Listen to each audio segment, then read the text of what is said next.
What if the place meant to protect our children has become a place where learning feels unsafe? Not because the teacher do not care, not because the student cannot learn, but because the teacher are no longer fully trusted with authority to maintain the discipline in school. Let us be honest for a moment. Rules without enforcement are meaningless. Rules only work when there are clear consequences and when those consequences are respected by everyone.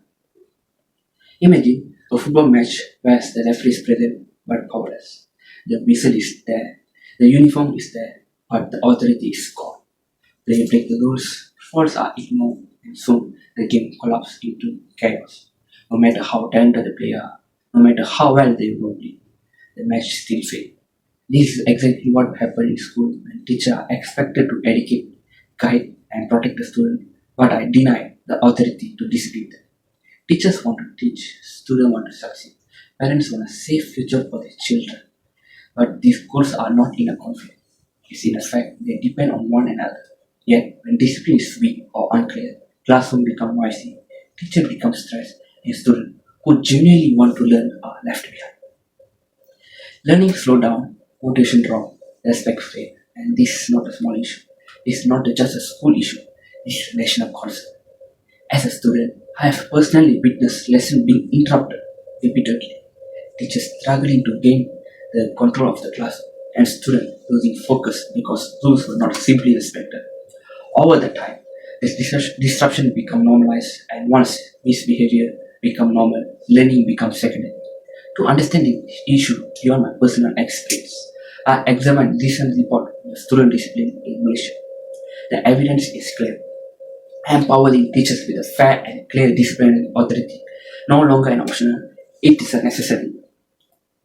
Student discipline problems today are becoming more frequent, more serious, and more dangerous. According to a journalist, T.A. Yusuf, writing for the Star on 25th October 2025, a 14 years old student was charged with murdering a schoolmate at a school in Bata Utara. This tragic incident shocked the nation, but beyond the shock, it exposed a painful truth. When discipline fails, the consequences can be irreversible. Conflict that begin in a small verbal argument, bullying, disrespect can grow into violence when they are not addressed early and firmly. School should be a place where students feel protected, not threatened. Yet, cases like this shows what can happen when authority is weak and warning signs are ignored. And violence is not only the problem. According to Emma Kavi writing for the New Straight Time on 23rd October 2025, a schoolgirl in Kochi ended repeated harassment and threats from her classmate. She only reported the case after the emotional pressure became unbearable. This tells us something important. When discipline systems are weak, victims often suffer in silence. They lose trust in the system. Meanwhile, bullies grow bolder because they believe there will be no consequences. Even teachers are no longer feel safe in school. In a report by Malay Mail on 30 July 2025, police confirmed that a 14-year-old student punched and threatened his teacher simply for being told not to skip class. Let that sink in for me. When students feel confident enough to physically attack teachers, we must ask ourselves, who is really controlled in our school? This breakdown of discipline affects everyone.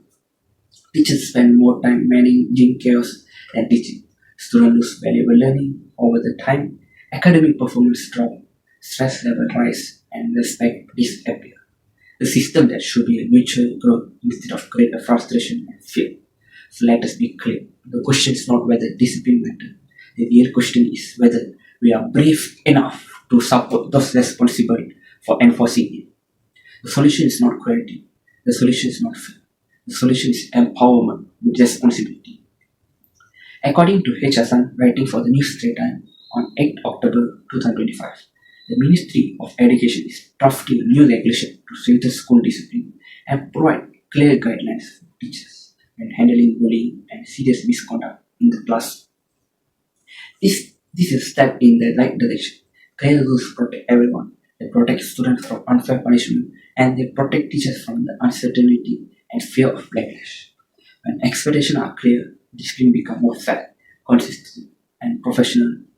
The same report by Hassan also confirmed that caning remains as a last resort punishment for extreme cases. This does not mean that punishment is only for small mistake or minor misbehavior. It means that when safety is threatened and behavior becomes severe, teachers are not left powerless. At the classroom level, teachers must allow to act immediately. For example, confiscating phones, assigning extra work, or temporarily removing the disruptive students are not act of cruelty, they are act of correction. Immediate consequences teach responsibility far more effective than delayed punishment. When students see a direct connection in between the action and the consequences, learning happens, not just because academic learning, but it's a moral learning. Discipline, when applied correctly, is not about control, it's about guidance. It teaches students boundaries, respect, accountability, and self-discipline value they will need long after they leave school and enter the society. When teachers are empowered, everyone benefits. According to the statement by the Deputy Education Minister, reported again by H. Hassan in the New Straits Times, the goal of stronger discipline policy is to ensure a safe and productive learning environment. Safety allows learning happen. Without safety, education fails. Clear and fair discipline also build trust. Parents trust school when rules are transparent. Students respect teacher when discipline is consistent. School become a community of learning instead of battleground of conflict. Most importantly, empowered teachers can focus on teaching. When classrooms are orderly, teachers teach better, students learn better, and school will perform more better. So let us return to the core truth. Reduce misbehavior or improving learning makes school safer. Now the responsibility moves to us. Support teachers instead of doubting them. Trust professional judgment instead of undermining authority. Encourage fair discipline instead of facing criticism. Parents, students, educators, and policymakers must stand together because a classroom without discipline is like a car without a driver. It may move for a while, but it will eventually lose direction and crash. So let us put our teachers back in the driver's seat, give them the authority they need, and steer our school towards a safer, more respectful, and more successful for our children, for their future.